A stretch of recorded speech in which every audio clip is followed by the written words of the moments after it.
চোখের সামনে পরিবারের খুনিকে পেয়েও কাংজিরো কিছু করতে পারল না। মুজিয়াং এক নিরীহ মানুষকে গেমন বানিয়ে ভিড়ের মধ্যে হারিয়ে গেল। কাংজিরো কান্না কেউ শুনল না। ঠিক তখনই ফুলের সুবাসে ভরে গেল চারপাশ। এলেন লেগি কামায়াও।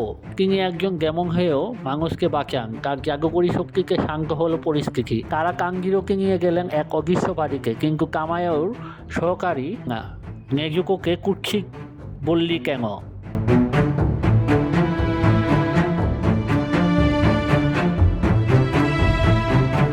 কামায়ও শোনালেন এক আশার বাণী। নেজুকোকে আবার মানুষে ফিরিয়ে আনা সম্ভব, কিন্তু তার জন্য কাংজিরোকে করতে হবে এক কঠিন কাজ।